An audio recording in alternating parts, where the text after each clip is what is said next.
Shalom, Horas Madihita. Kita akan memulai ibadah kita di minggu pagi ini, di minggu Jubilate tanggal 21 April.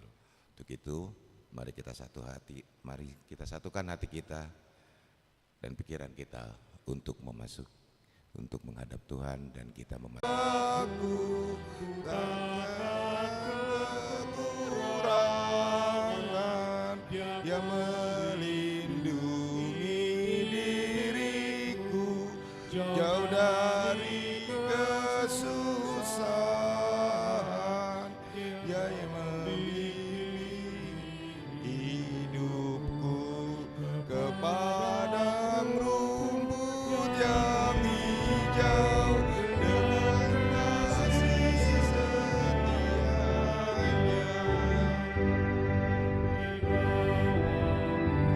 Ke air tenang, telaga kehidupan, jiwaku hendak tentram, dirinya perlindungan, tenang bersyukur hatiku selama ada nafasku, ku muliakan namanya.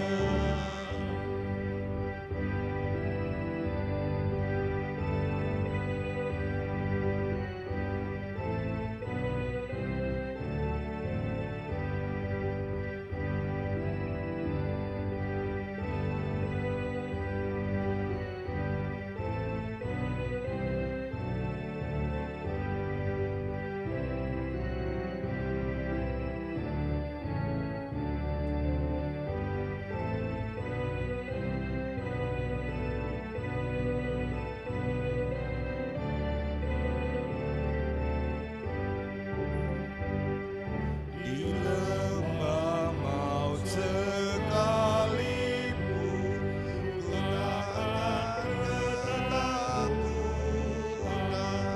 Dalam terangnya ku tempuh jalanku dengan nyaman. Gadamu juga tongkatmu yang menghiburkan hatiku.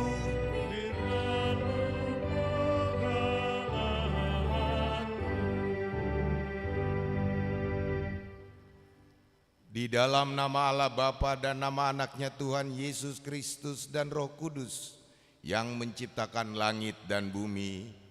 Amin. Bersorak-soraklah bagi Allah, hai seluruh bumi dengan puji-pujian. Katakanlah kepada Allah, betapa dahsyatnya segala pekerjaanmu.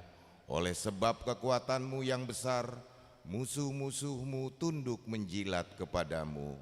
Haleluya.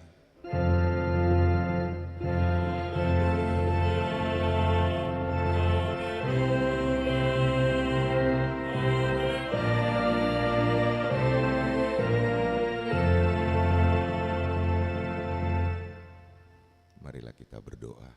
Ya Allah Bapa, berikanlah Roh Kudus ke dalam hati kami, agar kami terhibur karena kebangkitan anak-Mu Yesus Kristus Tuhan kami, supaya iman kami semakin kuat dan penuh pengharapan yang hidup, agar kami selalu mengingat bahwa kami bangkit dari kematian seperti Tuhan Yesus Kristus Tuhan kami.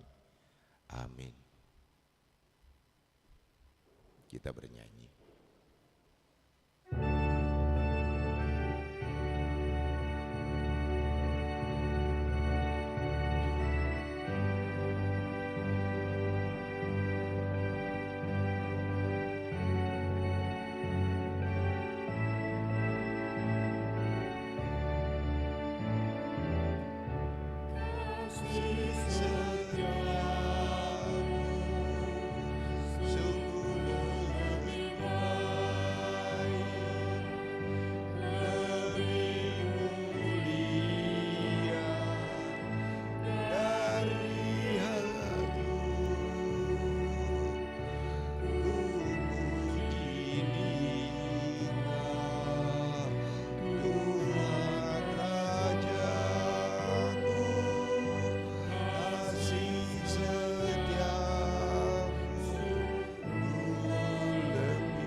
Hukum Tuhan untuk kita pada minggu ini diambil dari kitab Yeskiel pasal 32 ayatnya yang ke-12.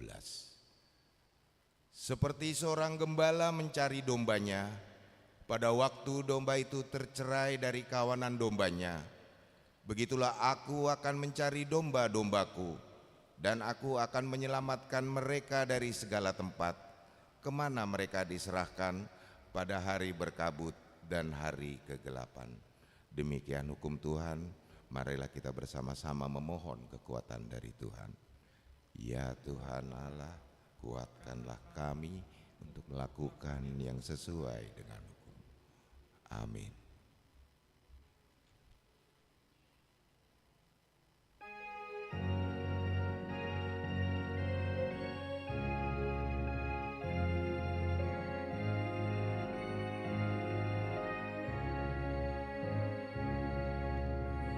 Sujud di hadiratmu, sesak dan sedih hatiku, karena besarlah dosaku, terimalah aku. Dengarlah hambamu, malangnya diriku, ku beriman kepadamu, terima hambamu.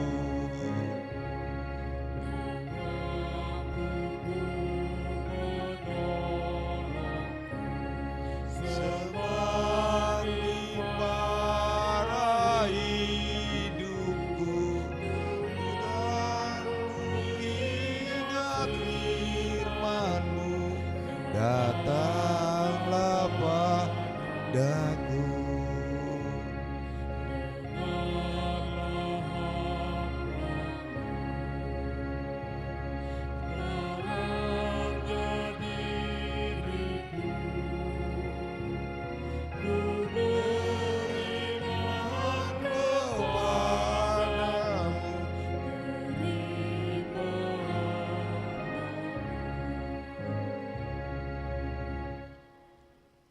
Marilah kita merendahkan diri di hadapan Tuhan untuk mengaku dosa-dosa. Kita berdoa.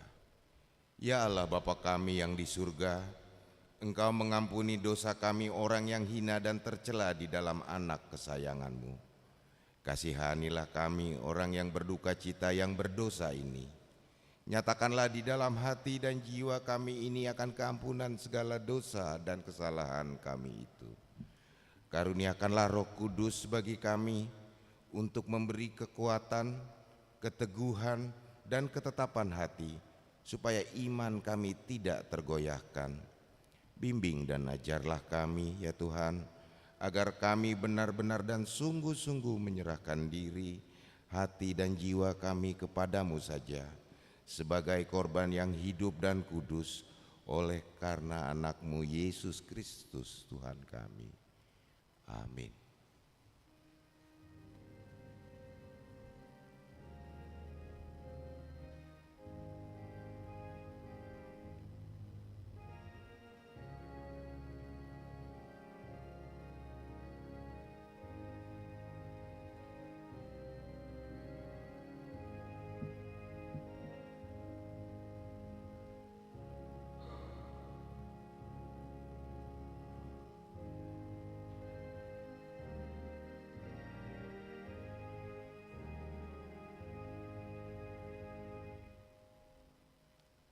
Dengarlah dan terimalah janji Tuhan tentang pengampunan dosa. Namun jika seorang berbuat dosa, kita mempunyai seorang pengantara pada Bapa, yaitu Yesus Kristus, yang adil, dan Ia adalah perdamaian untuk segala dosa kita, dan bukan untuk dosa kita saja, tetapi juga seluruh dosa umat manusia. Kemuliaan bagi Allah di tempat yang maha tinggi. Amin. Kita bernyanyi.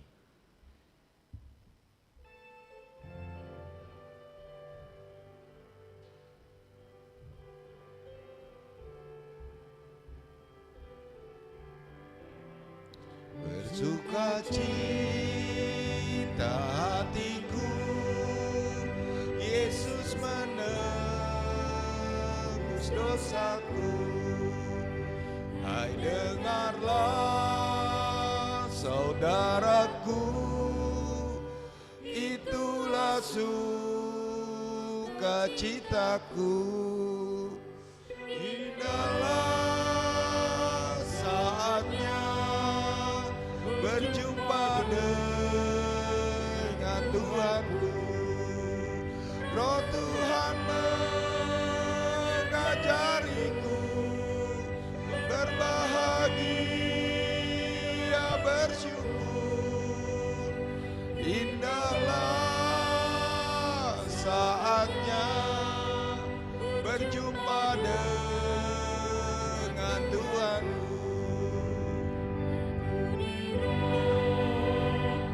Kasihnya aku bahagia selamanya. Lalu dari pandangnya pun suaraku didengarnya. Indahlah saatnya berjumpa dengan Tuhanku.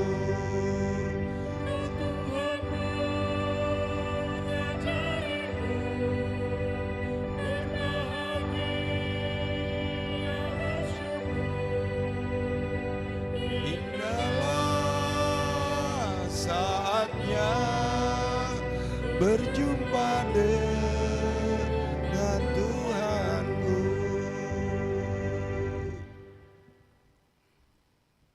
Firman Tuhan yang ditetapkan untuk kita pada hari Minggu ini diambil dari Mazmur pasal 23 ayat yang pertama sampai dengan ke-6. Mazmur pasal 23 ayat yang pertama sampai ke-6, dan kita akan membacanya secara responsoria. Mazmur Daud. Tuhan adalah gembalaku, takkan kekurangan aku. Ia membaringkan aku di padang yang rumput hijau. Ia membimbing aku ke air yang tenang. Ia menyegarkan jiwaku. Ia menuntun aku di jalan yang benar oleh karena namanya. Sekalipun aku berjalan dalam lembah kekelaman, aku tidak takut bahaya, sebab Engkau besertaku. Gadamu dan tongkatmu, itulah yang menghibur aku. Engkau menyediakan hidangan bagiku di hadapan lawanku. Engkau mengurapi kepalaku dengan minyak, pialaku penuh berlimpah. Kita bersama-sama. Kebaikan dan kemurahan belaka akan mengikuti aku seumur hidupku, dan aku akan diam di dalam rumah Tuhan sepanjang masa. Demikian firman Tuhan. Berbahagialah orang yang mendengar firman Tuhan serta memeliharanya. Amin.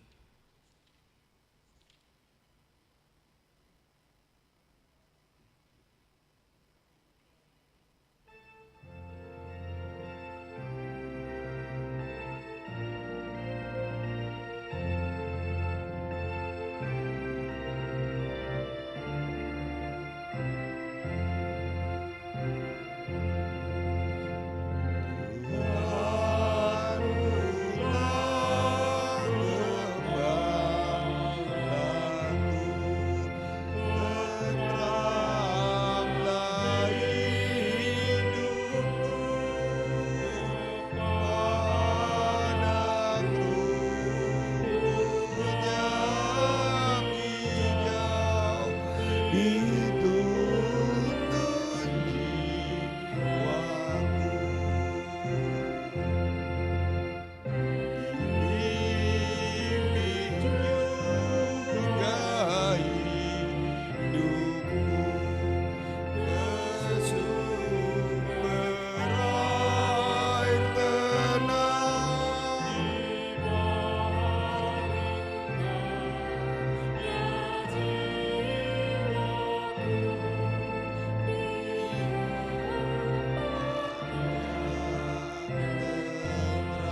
Marilah kita bersama-sama mengaku iman kepercayaan kita sebagaimana teman-teman seiman di seluruh dunia. Kita bersama-sama mengucapkannya. Aku percaya kepada Allah, Bapa yang Maha Kuasa, Khalik langit dan bumi. Aku percaya kepada Yesus Kristus, anaknya yang tunggal Tuhan kita, yang dikandung daripada Roh Kudus, lahir dari anak darah Maria, yang menderita sengsara di bawah pemerintahan Pontius Pilatus, disalibkan, mati dan dikuburkan, yang turun ke dalam kerajaan maut. Pada hari yang ketiga bangkit pula dari antara orang mati, naik ke surga, duduk di sebelah kanan Allah, Bapa yang Maha Kuasa, dan dari sana akan datang kelak untuk menghakimi orang yang hidup dan yang mati. Aku percaya kepada Roh Kudus dan adanya suatu gereja yang kudus dan am, persekutuan orang kudus, pengampunan dosa, kebangkitan daging, dan hidup yang kekal. Amin. Kita mendengarkan warta jemaat.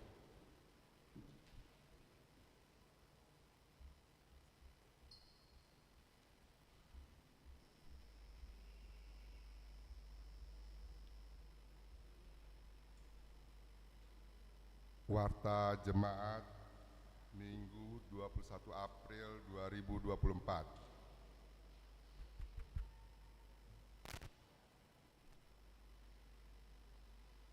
1. Nama Minggu. Nama Minggu hari ini adalah Minggu Jubilate, artinya bersorak-sorailah bagi Allah, hai seluruh bumi. Dengan topik Yesus Gembala yang baik, Yohanes pasal 10 ayat 11 sampai dengan ayat 18. 2. Persembahan diakoni. Pada hari ini Minggu 21 April 2024 di ibadah pukul 7 WIB Bahasa Indonesia dan pukul 9.30 WIB Bahasa Batak, kita akan menyerahkan persembahan diakoni menggunakan amplop diakoni yang telah disediakan untuk menopang pelayanan diakoni Huria. Persembahan amplop diakoni diserahkan saat bersalaman setelah ibadah selesai. Program dan anggaran diakoni terlampir. 3. Perayaan Kebangkitan Perempuan HKBP Mampang Perapatan. Pada hari ini Minggu 21 April 2024 di ibadah pukul 9.30 WIB adalah puncak perayaan Kebangkitan Perempuan HKBP Mampang Perapatan. Setelah warta dalam ibadah pukul 9.30 WIB diberikan kepada Ketua Seksi Perempuan Huria dan Ketua Parheon Perempuan 2024 untuk menyampaikan kata sambutan, dilanjutkan dengan KOR. Adapun kegiatan-kegiatan Parheon sebagai berikut. Sabtu 4 Mei 2024 Seminar Wanita How to Manage Your Money. Minggu 4 Mei 2024 Cek Kesehatan. 4. Pertanyaan Week. Hari Selasa 23 April 2024 pukul 19.30 akan diadakan kebaktian Week di Week 2 di Tuan Rumahi Keluarga Sintua H Pasaribu, Boru Lumban Tobing, alamat Jalan Tegal Parang Utara 5, nomor 30, Gang Swadaya di Konsistori. Week 4 di Tuan Rumahi Keluarga B, Pandiangan, Boru Sianturi, alamat Perumahan Karyawan Bukit Asam nomor D2 Duren 3 di GSG. Marilah kita menghadiri kebaktian tersebut secara khusus jemaat Week 2 dan 4. 5. Ibadah Minggu Variatif HKBP Mampang Perapatan. Pada hari Minggu 28 April 2024 pukul 17 WIB bertempat di Gereja HKBP Mampang Perapatan akan dilaksanakan ibadah Minggu Variatif. 6. Kebaktian Padang Sekolah Minggu. pada hari Minggu 5 Mei 2024 pukul 7 bertempat di Kebun Binatang Ragunan akan diadakan kebaktian Padang Sekolah Minggu HKBP Mampang Perapatan berangkat dari gereja pukul 6.30 WIB menggunakan Transjakarta yang didampingi seksi dan guru sekolah minggu sehingga diharapkan anak sekolah minggu membawa kartu uang elektronik busway. Diberitahukan bagi orang tua sekolah minggu untuk dapat mendaftar melalui link http://bit.ly/ke-padang-sm atau kepada guru sekolah minggu. Pendaftaran paling lambat Minggu 28 April 2024. 7. Ibadah dan perayaan Paskah Distrik. Pada hari Senin 22 April 2024 pukul 8.30 WIB bertempat di Sopoma Pikir HKBP akan dilaksanakan ibadah dan perayaan Paskah HKBP Distrik 8 DKI Jakarta. Kegiatan ini akan diikuti oleh pendeta resort dan utusan seksi perempuan. 8. Perayaan Jubileum 125 tahun Zending HKBP. Sesuai dengan salah satu program perayaan Jubileum 125 tahun Zending HKBP adalah gotong royong membersihkan dan menghijaukan gereja HKBP. Oleh karena itu, Panitia Jubileum 125 tahun Zending mengajak seluruh jemaat HKBP termasuk HKBP Mampang Perapatan untuk ikut bergotong royong membersihkan dan menghijaukan gereja kita bersama. Melalui gereja HKBP yang senantiasa bersih dan hijau, kita ingin bersaksi kepada dunia tentang Allah yang menciptakan dan menebus kita. Marilah kita melakukannya dengan gembira dan sungguh-sungguh, supaya nama Allah dimuliakan dan HKBP menjadi berkat bagi dunia. 9. Anggota jemaat pindah. Mulai hari ini Minggu 21 April 2024 telah pindah ke anggota jemaat keluarga Rikson Barita Parulian Sinambela, Herta Elfrida Boru Pangaribuan dan 2 orang anak. Alamat Jalan Pancoran Barat 6 RT 0801 Kelurahan Duren 3, Pancoran, WIG 3, pindah ke HKBP Resort Tebet, Distrik 8 DKI, Jakarta.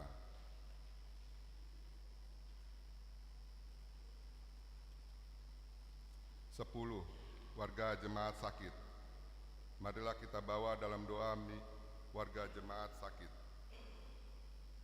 Firman Tuhan, serahkanlah hidupmu kepada Tuhan dan percayalah kepadanya, dan ia akan bertindak. Mazmur 37 ayat 5. 11. Ulang tahun kelahiran. Majelis dan jemaat mengucapkan selamat ulang tahun kelahiran kepada anggota jemaat yang berulang tahun dalam minggu ini. Firman Tuhan, karena panjang umur dan lanjut usia serta sejahtera akan ditambahkannya kepadamu. Amsal pasal 3 ayat 2. 12. Ulang tahun pernikahan. Majelis dan warga jemaat mengucapkan selamat ulang tahun pernikahan kepada keluarga anggota jemaat yang berulang tahun pernikahan dalam minggu ini. Firman Tuhan, dan di atas semuanya itu, kenakanlah kasih sebagai pengikat yang mempersatukan dan menyempurnakan. Kolose pasal 3 ayat 14. 13. Keuangan terlampir. Persembahan, ucapan syukur, dan yang lainnya dapat kita baca di lembaran warta ini. Demikianlah warta jemaat minggu ini. Tuhan memberkati.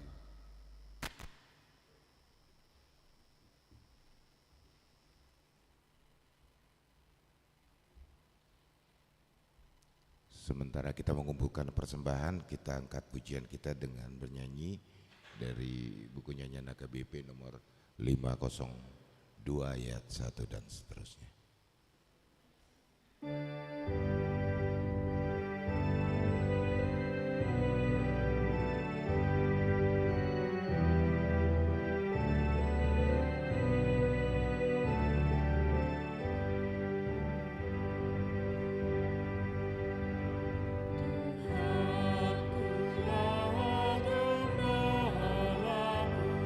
Diberi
Damai sejahtera Allah yang melampaui segala akal budi, itulah memelihara hati dan pikiranmu di dalam Kristus Yesus Tuhan kita.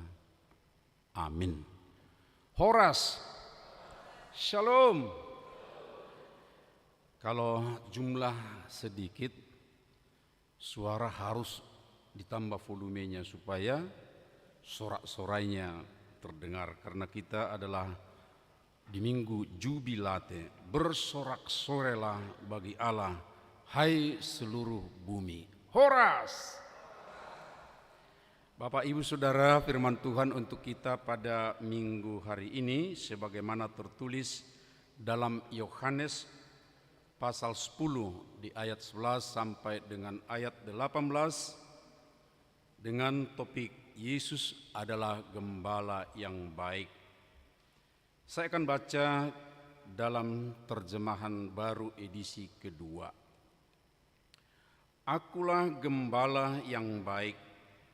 Gembala yang baik memberikan nyawanya bagi domba-dombanya. Seorang upahan yang bukan gembala dan yang bukan pemilik domba-domba itu sendiri, ketika melihat serigala datang, meninggalkan domba-domba itu lalu lari, sehingga serigala itu merebut dan mencerai-beraikan domba-domba itu. Ia lari karena ia seorang upahan dan tidak memperhatikan domba-domba itu. Akulah gembala yang baik, dan aku mengenal domba-dombaku, dan domba-dombaku mengenal aku. Sama seperti Bapa mengenal aku, dan aku mengenal Bapa, dan aku memberikan nyawaku bagi domba-dombaku. Ada lagi padaku domba-domba lain yang bukan dari kandang ini. Domba-domba itu harus kutuntun juga, dan mereka akan mendengarkan suaraku, dan mereka akan menjadi satu kawanan dengan satu gembala. Bapa mengasihi aku, karena aku memberikan nyawaku agar aku mengambilnya kembali. Tidak seorang pun mengambilnya dari aku, melainkan aku memberikannya menurut kehendakku sendiri. Aku berkuasa memberikannya dan berkuasa mengambilnya kembali. Inilah tugas yang kuterima dari Bapakku. Demikian pembacaan firman Tuhan. Bapak, Ibu, Saudara, pada hari ini kita bersuka cita sebab pada hari inilah puncak parheheon atau kebangkitan kaum perempuan di jemaat kita. Walaupun nanti di minggu siang di situ secara bersama-sama ya kaum ibu majelis jemaat ya di tengah-tengah jemaat kita dan warga jemaat untuk mengadakan ya acara yang lebih khusus, lebih spesifik. Ketika saya tanya kenapa mesti hari Minggu tanggal 21, wah itu kan hari Kartini katanya. Kan biasanya pada saat Paskah kan begitu ya. Iya. Jadi kayaknya ada digabungkan dengan tokoh nasional kita, pejuang dari tengah-tengah bangsa kita, ya membawa ya sebagai mewakili perempuan pada waktunya, dan berharap para perempuan jemaat HKBP, khususnya HKBP Mampang lagi, ada semangat Kartini yang akan membangun bangsa, membangun keluarga juga. Baik Bapak Ibu Saudara, jika kita minggu ini diajak untuk bersorak-sorai sesuai dengan nama minggu kita, sorak-sorai itu adalah untuk Tuhan, dan sorak-sorai bukan hanya kepada kita saja tapi adalah untuk seluruh bumi. Lalu kita diberitahu dengan baik pada saat ini bagaimana bisa kita bersorak-sorai bagi Tuhan bersama dengan seluruh orang yang ada di bumi ini. Karena itulah kita mendengar dengan baik, supaya kita bisa bersorak-sorai, jiwa kita harus benar-benar jiwa yang sehat, bahkan fisik kita juga harus terpelihara dengan baik, supaya ketika kita dengan jiwa dan rohani yang tentunya sudah baik itu ditopang oleh fisik kita, walaupun mungkin sudah uzur, sudah tua, ya, tapi tetap bisa bersemangat untuk memuliakan Tuhan. Karena itulah pada saat ini kita diingatkan ada seorang yang bisa menggerakkan kita, yang membawa kita, memotivasi kita untuk boleh bersorak-sorai, bergirang hati, bahkan bukan hanya untuk kita, tapi kita juga akan diutus, dipakai mengajak orang lain untuk ikut bersuka cita. Itulah yang kita dengar tadi dari bacaan dari Yohanes pasal 10. Bapak Ibu Saudara, jika kita memperhatikan setelah kita membaca perikop itu, ternyata ada dua kemungkinan yang mungkin bisa ya dekat dengan kita, mempengaruhi kita dalam kegiatan bersama ataupun dalam perjalanan kita, sebagai ini adalah kata atau kiasan yang dipakai oleh Alkitab sebagai domba. Karena kita seringkali disebutkan oleh Tuhan, kita diibaratkan seperti domba. Kita pernah disebutkan pengikut Kristus sama seperti domba di tengah serigala. Tapi di sini juga Yesus itu adalah gembala dan kita adalah domba, para pengikutnya adalah domba. Daud dia mengatakan bahwa Allah itulah gembala baginya. Tentu kalau gembala dialah menjadi domba. Yehezkiel 34, umat Israel disebut oleh Allah melalui Nabi Yehezkiel, merekalah domba yang harus digembalakan oleh para seharusnya imam-imam yang ada di bait Allah, juga para nabi. Saudaraku yang dikasihi oleh Tuhan Yesus Kristus, ada dua kemungkinan, yaitu ada gembala yang baik, tapi di pihak lain ada gembala upahan, atau Yehezkiel mengatakan itu adalah gembala yang jahat. Sangat mudah untuk memahami ketika Yesus mengatakan gembala yang baik, yaitu dirinya sendiri. Tuhan Yesus yang mengatakan bahwa dia adalah gembala, tapi bukan sekadar gembala, dia adalah gembala yang baik. Setidaknya ada 4 hal yang bisa kita lihat mengidentifikasi gembala yang baik yang dikatakan oleh Tuhan itu sendiri.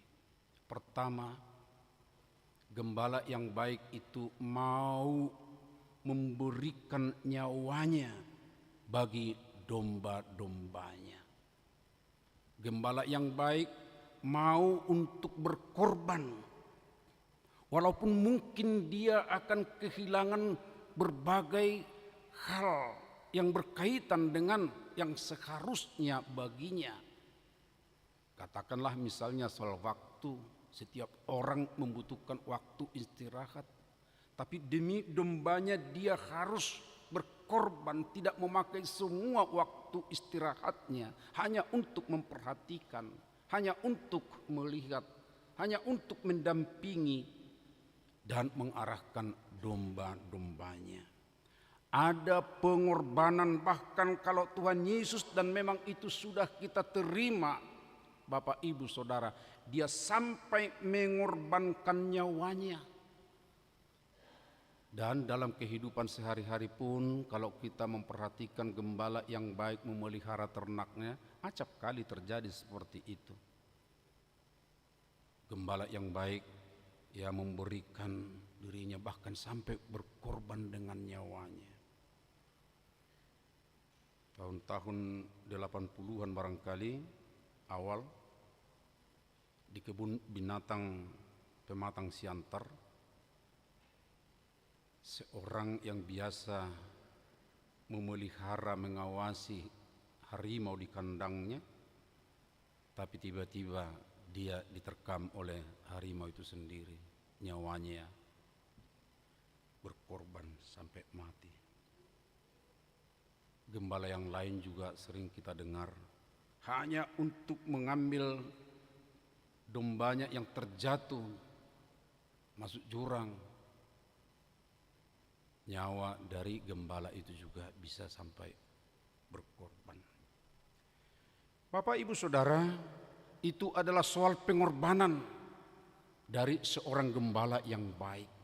Dan ketika dia mengorbankan nyawanya, dia tidak pandang bulu, tidak memilih-milih dombanya, hanya satu domba yang harus dipelihara. Walaupun pernah Tuhan Yesus mengatakan bahwa ketika ada 100 domba, lalu ada satu hilang, tidak ikut kembali, dibawa dalam kawanan, lalu pergi mencari di mana domba yang hilang itu.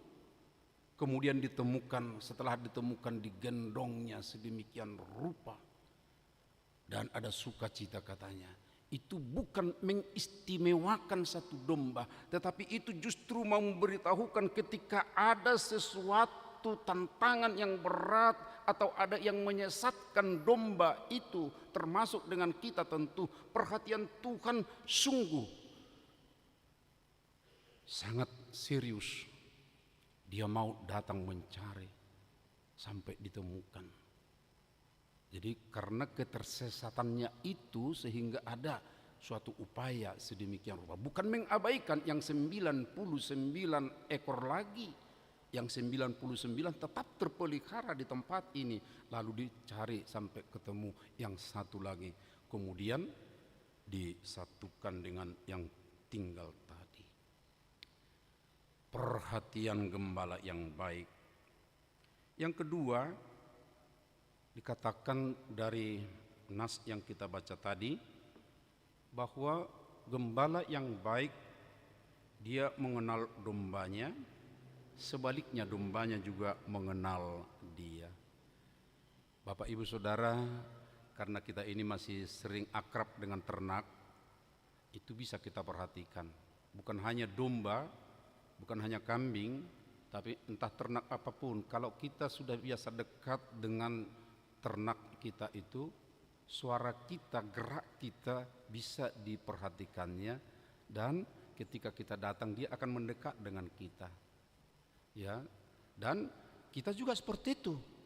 Kalau ada misalnya ternak kita di tempat yang agak jauh, agak mungkin tersembunyi, tapi kita dengar suaranya, oh itu ternak saya. Itu karena kedekatan. Gambaran ini dipakai oleh Tuhan bahwa setiap orang pengikutnya tidak ada yang tidak dikenalnya. Siapapun itu tidak ada yang tidak dikenal. Hanya kita barangkali yang merasa, ini soal perasaan. Ya, tadi malam kami mengadakan penelaan Alkitab dengan pemuda kita. Pernahkah kamu merasakan bahwa Tuhan meninggalkan kamu seperti Yunus yang merasa ditinggalkan Tuhan pada awalnya? Ya, digambarkan sedemikian. Perasaan kita memang Tuhan itu jauh ketika ada tantangan, ketika ada pergumulan. Sebenarnya tantangan itu yang membuat sepertinya dia jauh atau tidak mengenal kita, tidak memperhatikan kita. Bahkan Yesaya pernah berkata, bukan karena kurang panjang tangan Tuhan untuk menolong, bukan karena kuping Tuhan sudah tuli sehingga kamu tidak ditolongnya, tidak didengar doamu, tapi karena dosa yang menghalanginya. Itulah membuat apa yang kamu naikkan itu, entah itu doa permintaanmu, terhalang. Jadi karena ada sesuatu masalah sebenarnya, tapi Tuhan tetap memperhatikan. Tuhan mengenal kita. Dan untuk itu yang ada penghalang tadi tentu perlu kita selesaikan dengan baik supaya kita bisa benar-benar saling mengenal dengan Tuhan kita sebagai gembala. Yang ketiga, dia akan menuntun domba yang lain lagi yang akan mendengarkan suaranya. Bapak, Ibu, Saudara, ini harus benar-benar kita perhatikan dengan baik. Loh, masih ada domba yang lain yang harus dituntun. Ya ada. Salah satu doa Tuhan Yesus, doa syafaat yang sangat terkenal bagi kita dalam Yohanes 17. Itu mempersiapkan murid-muridnya yang akan ditinggalkannya dan dia akan pergi melalui kematian, kebangkitan sampai kembali ke sorga. Karena itu kan kita lihat juga di sini tadi dikaitkan dengan soal mengambil nyawanya. Apa yang didoakan oleh Tuhan Yesus? Pertama-tama adalah murid-muridnya. Tapi di ayat 20 Yohanes 17 Tuhan Yesus berkata, bukan hanya mereka yang kudoakan, tetapi juga yang akan percaya melalui pemberitaan mereka. Berarti masih ada yang akan percaya. Dan yang akan percaya ini adalah melalui pemberitaan murid-murid yang didoakan itu. Di situ sudah tergambar sebelum Yesus memasuki kematian, yaitu pengorbanan tadi untuk menyelamatkan manusia, dia sudah persiapkan murid-muridnya, pengikutnya untuk memberitakan kepada orang yang lain lagi yang akan percaya. Dan seperti itu tentunya untuk kita Bapak Ibu Saudara, semuanya ada yang akan percaya. Yang akan percaya melalui pemberitaan kita. Oleh karena itu kita tidak boleh berputus asa atau mungkin kita membuat penghalang. Enggak mungkin aku dapat memberitakan ke orang lain dan tidak mungkin orang lain akan percaya mengikuti Yesus melalui pemberitaanku. Itu doa Tuhan Yesus loh mengatakan yang akan percaya melalui pemberitaan kita. Yang menjadi persoalan adalah apakah kita pergi untuk menyampaikan berita itu kepada mereka. Dan ingat, jubilate itu bukan hanya untuk kita. Sorak-sorai itu, apa yang telah diberikan oleh Tuhan itu, dia mau sebagai gembala yang mau berkorban untuk melindungi, membebaskan kita. Itu bukan hanya untuk kita, tapi itu juga adalah untuk orang yang lain. Dan dia katakan terakhir akan menjadikan satu kawanan dengan satu gembala, akan bersama-sama semuanya. Tapi di tengah-tengah perjalanan kita, dan itu membandingkan supaya juga kita tahu bahwa ada gembala upahan. Untuk ini perlu kita hati-hati, saudara-saudaraku. Disebutkan bahwa gembala upahan itu yang pasti bukan pemilik domba-domba itu sendiri. Sebentar, saya akan gambarkan Bapak Ibu Saudara. Dulu ketika umat Israel yang disapa oleh baik kitab nabi-nabi juga oleh Tuhan Yesus, rata-rata mereka mempunyai ternak. Keluarga-keluarga rata-rata punya ternak, itu kebiasaan mereka. Kalau ternaknya kecil atau sedikit, itu biasanya digembalakan oleh anggota keluarga mereka sendiri atau langsung pemilik. Tapi kalau domba atau ternaknya dengan jumlah yang lebih banyak atau juga mungkin yang jenis yang besar, itu membutuhkan gembala yang diupah. Gembala yang diupah itu seharusnya dia tetap bersama dengan domba-domba itu, lalu nanti dia diberi upah.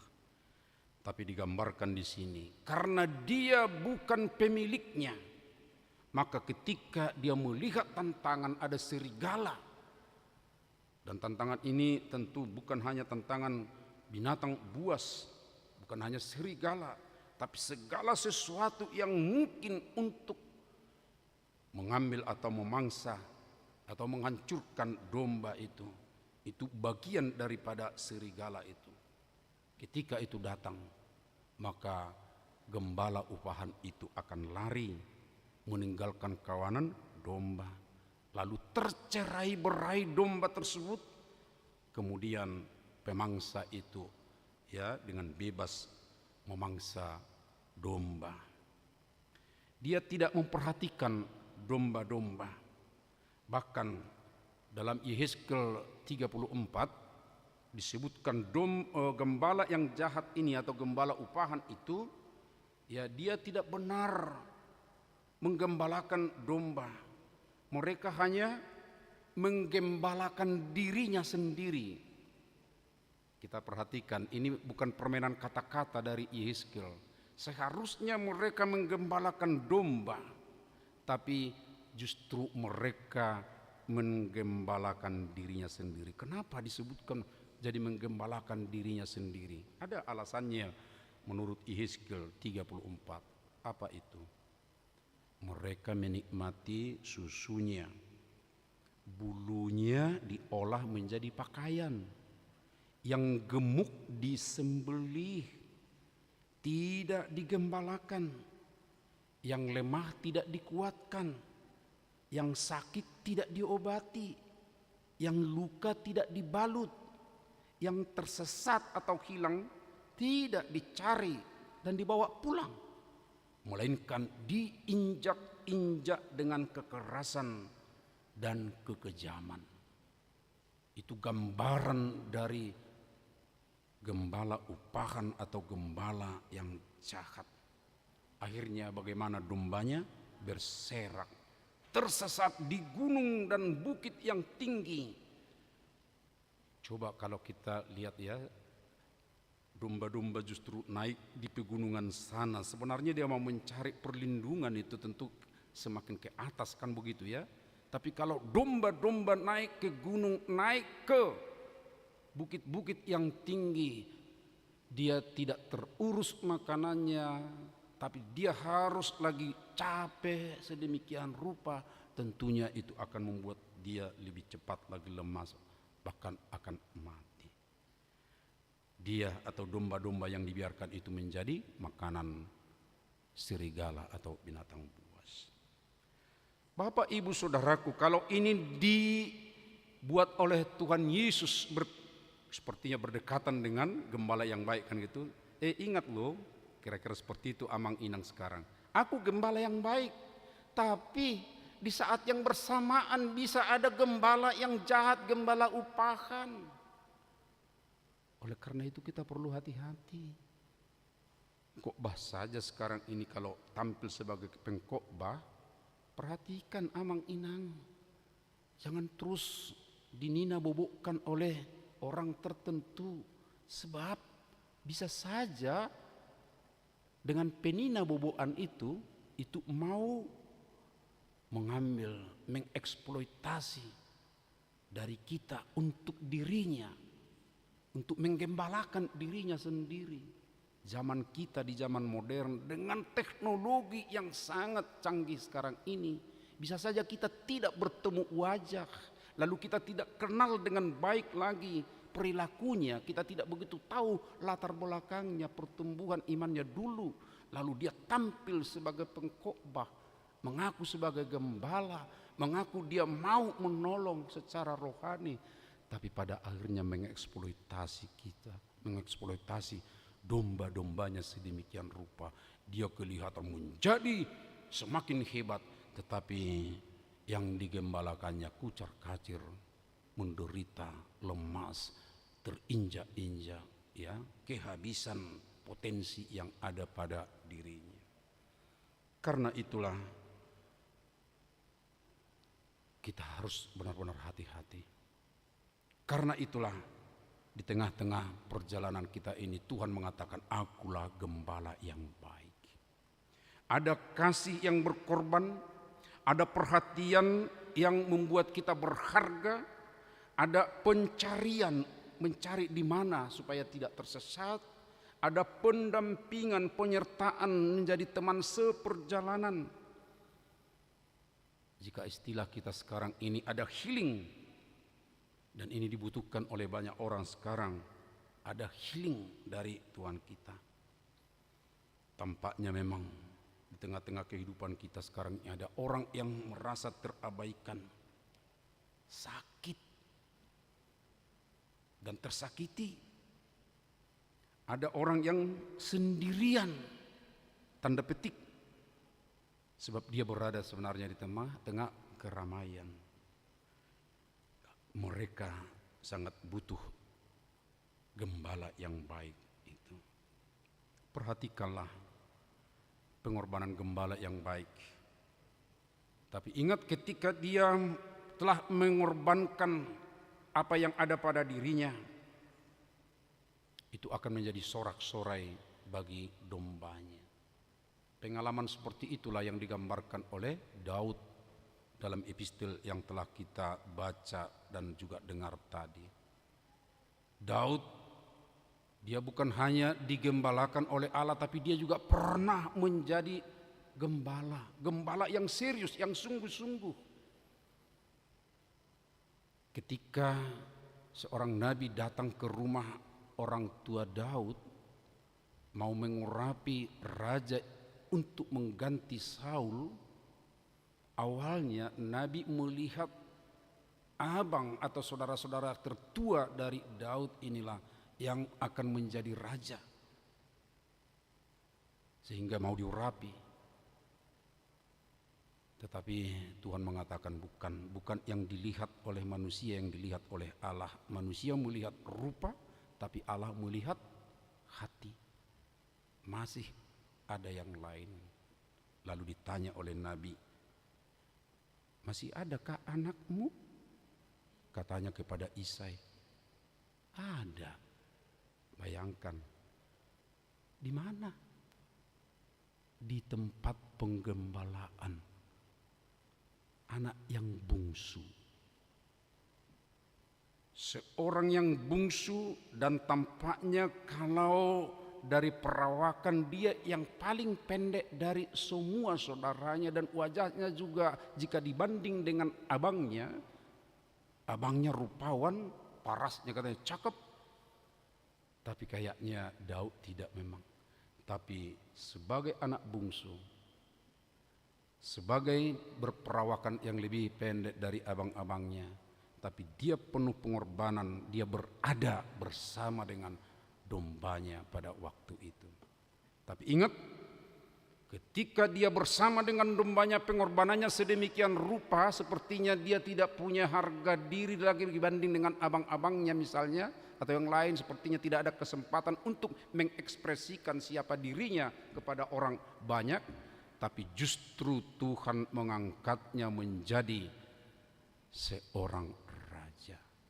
Sesungguhnya inilah yang diungkapkan oleh Daud dalam Mazmur 23 itu, bahwa siapapun kalau dia mau menjadikan Tuhan menjadi gembalanya, Allah itu menjadi gembalanya, Jehovah si Parmahan Ibana, Yesus gembala yang baik menjadi gembalanya. Ungkapan-ungkapan yang bernas sesuai dengan pengalaman Daud itu akan dimilikinya. Pertama, takkan kekurangan,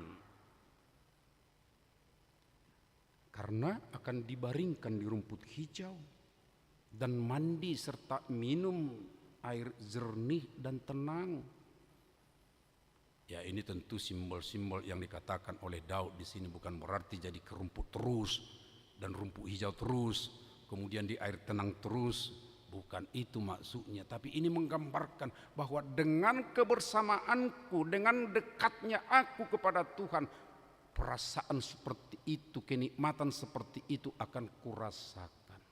Amang inang, jika ada di antara kita yang merasa kurang tenang, kurang rasanya kenikmatan hidup yang baik itu, apa yang diungkapkan oleh Daud ini, supaya kita mau digembalakan oleh gembala yang baik. Yang kedua, dia katakan jiwa disegarkan. Kita tahu kalau jiwa sudah disegarkan, tentunya semangat kita akan baik, ya, ceria, wajahnya juga akan kelihatan ceria. Dan kalau wajah ceria amang inang, ini terutama yang muda-muda ini sekarang ini, akan lebih sehat. Wajah itu akan lebih, ya, kelihatan muda dibanding dengan umur yang seharusnya. Kalau umurnya sudah 60 misalnya, nanti kelihatan masih mungkin 50 tahun, ya, secara biasa. Kalau jiwanya segar terus. Mengapa segar? Sebab dia menuntun agar di jalan yang benar. Siapa yang berjalan di benar tentu akan tenang jiwanya. Tetapi ketika dia di jalan yang sedikit pun kurang benar, itu akan membayang-bayangi dirinya dengan rasa takut. Pernah tentu kita dengar atau baca, ini kisah nyata, sudah 20 tahun tidak terdeteksi polisi kejahatannya. Secara hukum, lewat 20 tahun kejadian tidak terungkap, itu sudah dianggap tidak lagi, ya, masalah yang harus diurus. Tetapi ternyata yang mengalami peristiwa ini, tetap dia dibayang-bayangi rasa takutnya sudah 20 tahun lebih. Lalu dia melapor ke polisi, saya yang melakukan ini dulu. Tetapi kenapa kamu melakukannya lagi sekarang? Kan sudah lewat 20 tahun. Ya, walaupun lewat, secara hukum mungkin saya bisa bebas, tapi jiwa saya tetap tidak bebas. Sebab pernah saya lakukan yang tidak benar. Kita akan dituntun oleh Tuhan di jalan yang benar, yang membuat kita tetap segar dalam perjalanan kita. Tidak ada ketakutan dalam kekelaman dan bahaya, melainkan katanya terhibur. Di dalam kekelaman terhibur, amang, inang. Ya, di dalam, ya, banyak di situ tantangan, celaka, ada bahaya, tapi bisa terhibur. Ya, sebab Tuhan kita adalah gembala yang baik. Di situ ada sorak-sorai. Dan oleh karenanya saya teringat ketika mempersiapkan khotbah ini dengan satu nyanyian yang sangat populer tentunya bagi kita semua. Gembala baik bersuling nan merdu, membimbing aku pada air tenang, dan membaringkan aku berteduh di padang rumput hijau berkenan. Oh, gembalaku itu Tuhanku,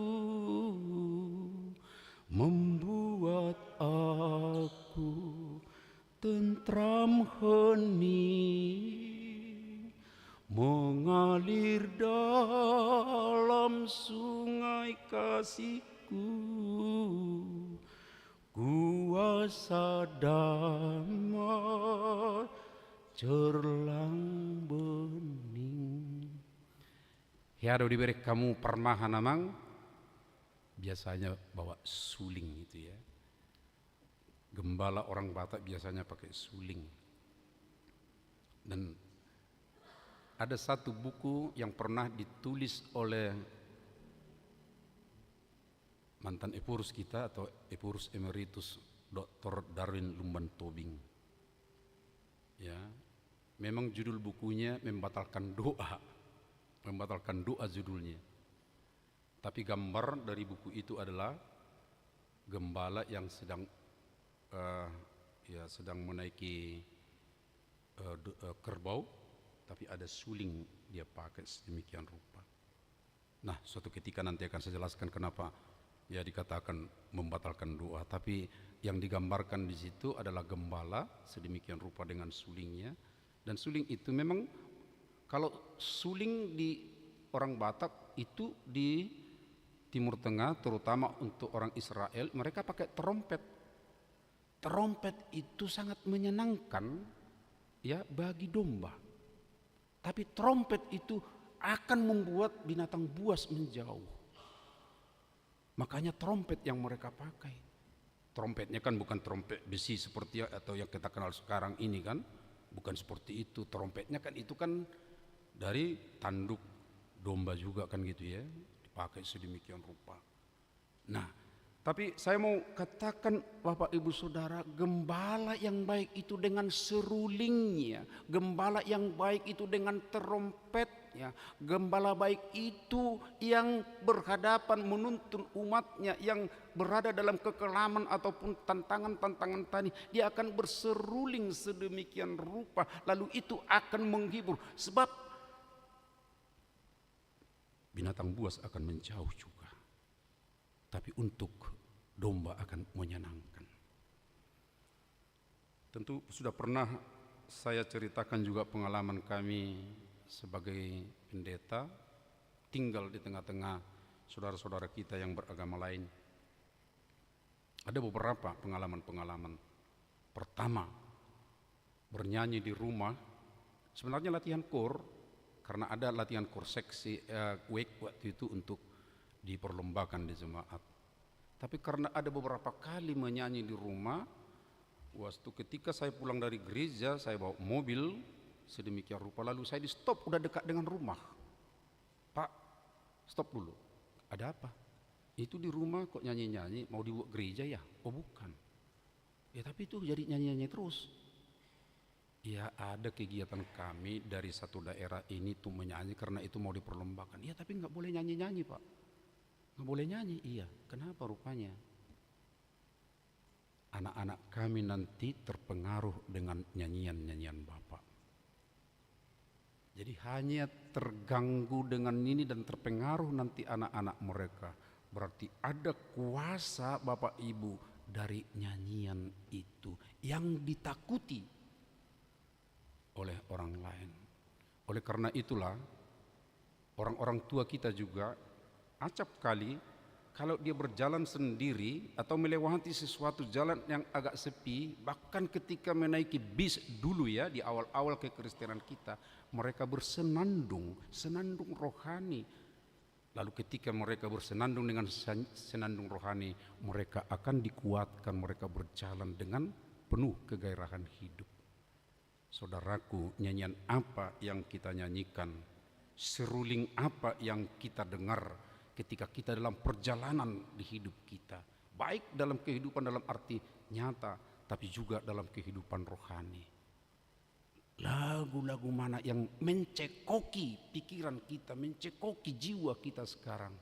Seruling gembala, seruling yang menenangkan, seruling gembala yang bisa menghibur di tengah-tengah perjalanan yang tentu masih panjang dan penuh tantangan.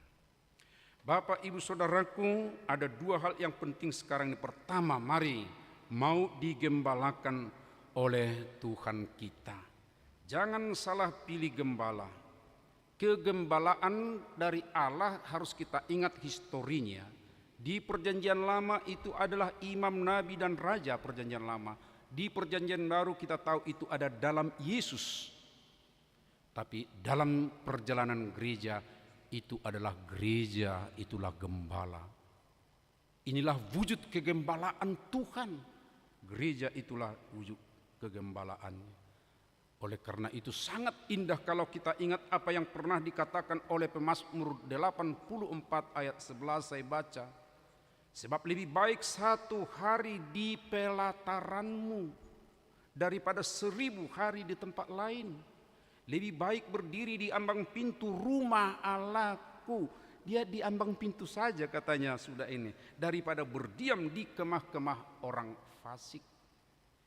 Kemah orang fasik yang dimaksud itu adalah kemah hiburan duniawi, saudara-saudara. Lebih baik, ini soal perbandingan ya. Bukan berarti hanya satu hari saja di tempat ini, bukan itu maksudnya. Satu hari lebih baik di sini daripada 1000 hari di tempat yang lain. Itu bukan berarti tiap hari kita datang di gereja, bukan. Tapi suasana ini, kedekatan kita sebagai anggota gereja. Gereja itu kan bukan di fisiknya, kan begitu ya. Gereja itu adalah persekutuan kita. Persekutuan kita hangat, kita hangat, setia antar anggota jemaat hangat. Itu tubuh Kristus. Dan itulah kegembalaan Tuhan pada saat ini. Disinilah kita bersorak-sorai yang benar. Bukan rumah karaoke atau rumah hiburan duniawi. Bukan pula, ini istilah saya ini Bapak Ibu Saudara, lapo pada holso tanda petik. Tetapi justru mendatangkan holso yang lebih besar lagi. Tahu ya? Sebab ada lapo pada holso katanya, menjauhkan keluhan-keluhan. Itu sebenarnya yang diharapkan. Tapi justru mendatangkan keluhan atau holso yang lebih besar lagi. Hati-hati Bapak Ibu Saudara. Saya bukan anti lapo, saya per lapo juga. Tapi ingat ya, belum tentu itu yang akan membuat kita bebas dari keluhan. Di rumah Tuhan akan terjadi penyembuhan jiwa, penyembuhan rohani, bahkan penyembuhan fisik. Sebab firman Tuhan berkata, hati yang gembira, apa ini? Adalah obat yang manjur, bukan sekadar obat, tetapi semangat yang patah mengeringkan tulang. Itu bisa kita baca dalam Amsal 17 ayat 22. Ini juga sering dinyanyikan oleh kita, tapi lebih banyak orang tua biasanya menyanyikan ini ya, karena atau mungkin disebutkan mengeringkan tulang supaya tulangnya tidak kering. Ia harus gembira, hati yang gembira. Nyanyikan sendirilah Amang Inang. Dan yang terakhir, jika kita sudah datang kepada gembala itu, sudah masuk di dalam kegembalaan Tuhan yaitu gereja, bersedia jugalah jadi gembala. Gembala bagi orang yang tadi dikatakan oleh Tuhan kita untuk dibawa, dituntun masuk ke dalam persekutuan kita. Supaya mereka juga mengalami penyembuhan jiwa, penyembuhan rohani, bahkan sampai penyembuhan fisiknya. Menuntun domba yang lain itu adalah keharusan bagi kita, Bapak Ibu Saudaraku. Dan kita harus ingat, ketika kita melakukan apa yang diperintahkan oleh Tuhan, Dia tetap menyertai kita, memperlengkapi kita dengan senjata-senjata rohani supaya kita bisa memenangkan orang lain.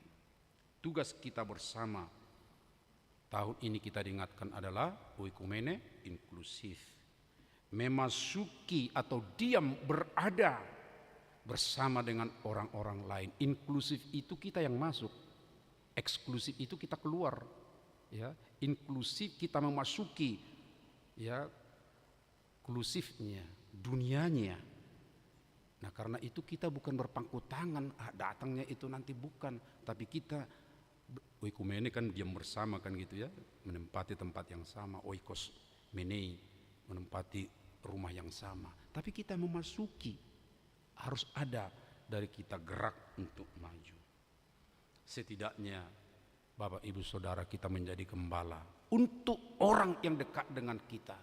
Siapa itu? Itu adalah pasangan hidup kalau kita suami istri, itu adalah anak kalau kita orang tua, tapi itu adalah juga saudara-saudara kalau kita adalah anggota keluarga. Karena itu kita sudah digembalakan Tuhan dengan baik. Jiwa kita akan dibuat bersorak-sorai.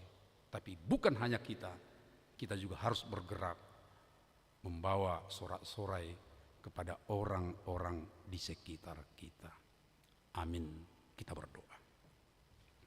Terpujilah Engkau ya Allah Bapa yang Maha Baik, yang telah memberikan kepada kami pengorbanan yang besar atas kasih-Mu sehingga kami diselamatkan dari dosa.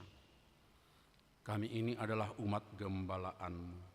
Tuntunlah kami ya Tuhan dalam perjalanan yang penuh tantangan ini ke jalan yang benar. Dan ketika kami menghadapi tantangan-tantangan, Biarlah serulingmu terdengar, terompetmu terdengar, memberikan kepada kami kenyamanan, gairah kehidupan, dan kami akan bersorak-sorai penuh semangat dalam dunia ini. Lindungi berkati kami bersama dengan semua saudara-saudara kami untuk bergairah hidup di tengah jemaat dan saling memperhatikan kehidupan sesama kami.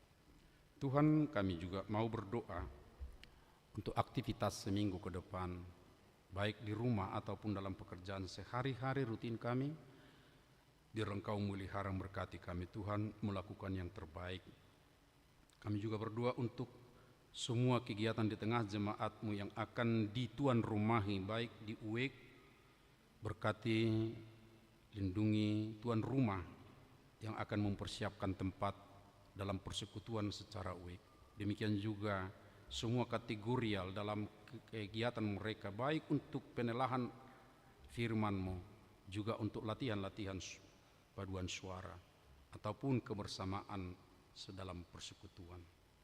Tuhan, kami juga bersyukur sebab rapat Perhalado Partohonan telah selesai, mempersiapkan semua pelayan untuk periode 2024-2028. Dalam minggu-minggu depan mereka akan dilantik. Tuhan yang memelihara saudara-saudara kami yang terpilih semuanya dan jemaat-Mu juga. Kami juga berdoa untuk saudara-saudara kami yang dirawat di rumah ataupun di rumah sakit, yaitu Bapak Natades Manik, Pesta Robert Siahan, Panahatan Sihombing yang dirawat di Rumah Sakit Pertamina. Tuhan berkati mereka, teguh kuat imannya berharap dari Tuhan, dan atas pemeliharaan mereka mulai menerima pemulihan. Terima kasih Tuhan, ada 23 orang berulang tahun kelahiran pada minggu ini, serta 1 kepala keluarga berulang tahun pernikahan. Berkati mereka dalam sukacita ya Tuhan. Dan sukacita itu membawa kegairahan hidup untuk melayani, baik dalam keluarga, juga dalam kehidupan bergereja, dan di tengah masyarakat. Terima kasih Tuhan, sebentar lagi kami akan meninggalkan tempat ini. Tuhan melindungi kami semua, dan nanti akan ada parhihion ina. Berkatilah berjalan dengan baik ya Tuhan. Terima kasih ya Allah Bapa, di dalam anak-Mu Yesus Kristus kami berdoa dan bersyukur. Amin. Di saat kita bernyanyi, marilah kita menyerahkan persembahan kita.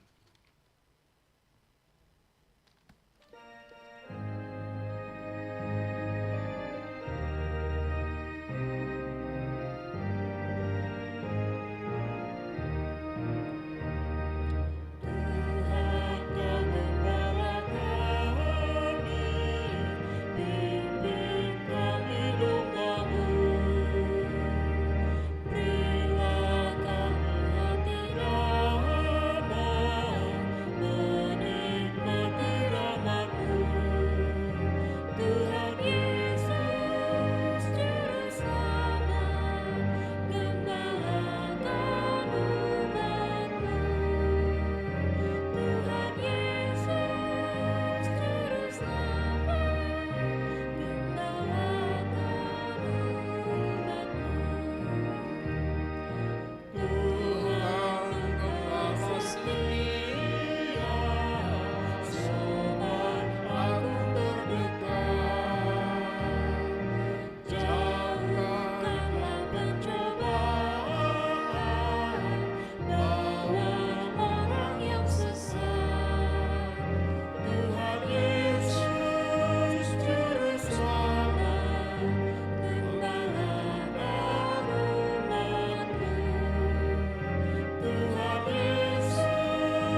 Mari kita bangkit berdiri, kita nyanyikan bait yang ketiga.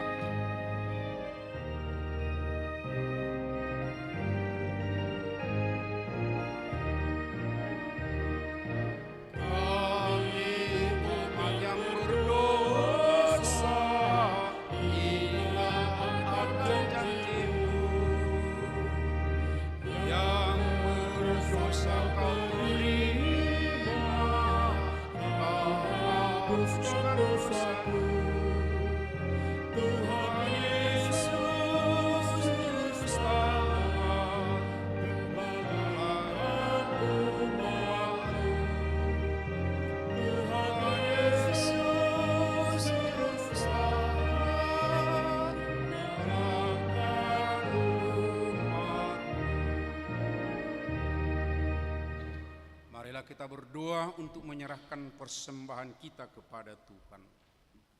Ya Allah Bapa kami yang di sorga, kami mengaku bahwa Tuhan adalah sumber dari segala karunia yang melimpah dalam kehidupan kami masing-masing. Sebagian daripada karunia itu kami serahkan kembali sebagai persembahan kepada Tuhan. Terimalah dan berkatilah persembahan umat-Mu ini, agar dapat kami pergunakan untuk pekerjaan dan pelayanan kerajaan Tuhan di dunia ini.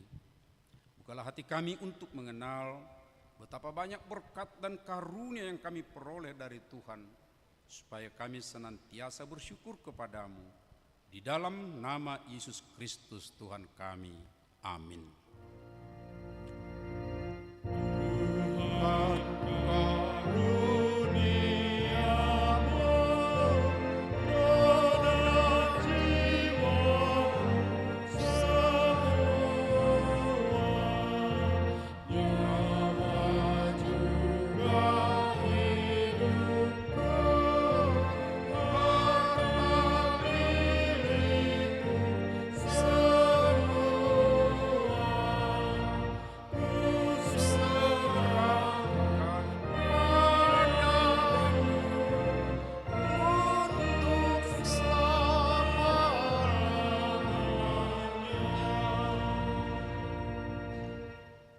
Bapa kami yang di sorga, dikuduskanlah namamu, datanglah kerajaanmu, jadilah kehendak-Mu di bumi seperti di sorga.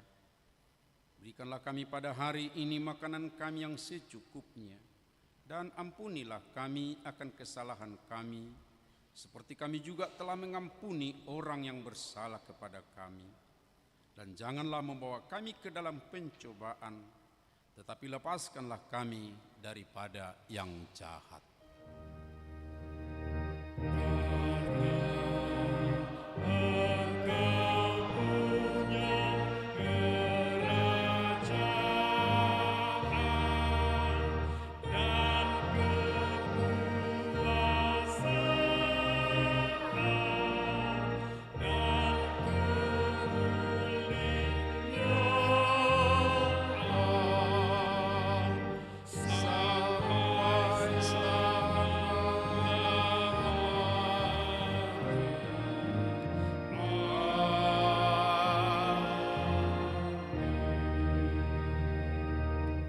Jemaat yang dikasihi Tuhan Yesus Kristus, pulanglah dalam sejahtera dan terimalah berkat-Nya.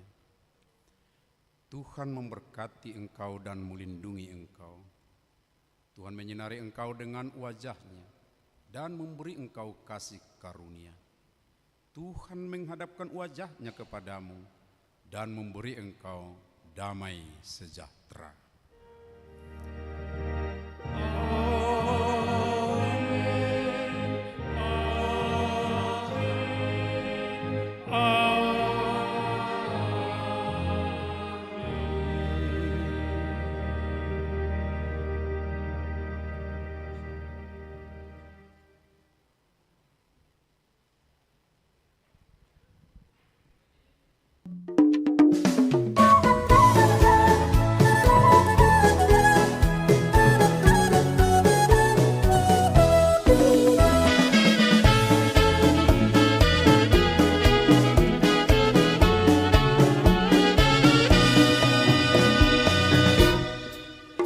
Sahur